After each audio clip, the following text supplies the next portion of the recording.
खरातच्या मुलीच्या नावावर पुण्यामध्ये आलिशान फ्लॅट आहे। मॉडेल कॉलनीमधील इमारतीत 3 BHK फ्लॅट असल्याचं समोर आलंय। 24 रत्नम सोसायटीमध्ये 1055 चौरस फुटांचा हा फ्लॅट आहे। 13 सप्टेंबर 2023 ला ही प्रॉपर्टी खरेदी केली होती अशी माहिती आहे। खरातनं रोख रकमेत व्यवहार केलाय अशी देखील माहिती आता समोर येते। त्यानं मुलीच्या नावावर पुण्यामध्ये आलिशान असा 3 BHK फ्लॅट घेतला होता आणि हा संपूर्ण व्यवहार त्यानं रोख रक्कम देऊन केला होता अशी देखील माहिती समोर येते। आणि याचाच आढावा घेतलेला आहे आमचे प्रतिनिधी चंद्रकांत फुंदे यांनी।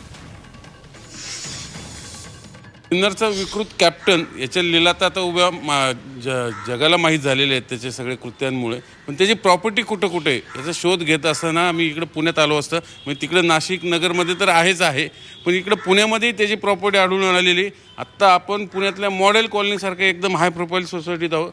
त्याच मॉडेल कॉलनीमधल्या या रत्नम नावाच्या एकदम हाय प्रोफाईल सोसायटीमध्ये फ्लॅट नंबर 701 म्हणजे 7व्या माळ्यावर हा फ्लॅट आहे।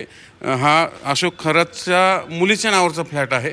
बघा खाली दिसतं मिसेस सृष्टी खरात या नावाने तो फ्लॅट आहे। वरती साधारण त्याचा एरिया आहे 1055 स्क्वेअर फूट आणि 13 सप्टेंबर 2023 ला हा फ्लॅट खरेदी केला आहे। त्याचे सेल डीड आहे, त्याच्यामध्ये किंमत दाखवली त्याची 1,20,00,000 आणि ती चेकनी नाही दिलेली, कारण चेकनी दिली असतं तर चेकचा नंबर ह्या सेल डीडमध्ये असता।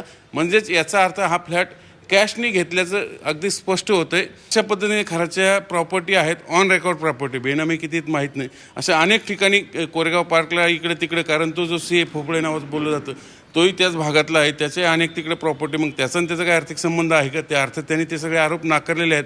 पण ह्या खराच्या आणखीन कुठं कुठं प्रॉपर्टी याचा शोध आता SIT आणि नाशिक पोलीस घेतात आहेत, पण ते सापडला। ते शोध घेता घेता आत्ता आपण इथे येऊन पोचलेले आहेत पुण्यातल्या मॉडेल कॉलनीमध्ये। आणि इथं हा 7व्या मजल्यावरती एकदम आलिशान फ्लॅट आहे 3 BHKचा आणि त्याची किंमत आहे जवळपास 1,30,00,000च्या घरात।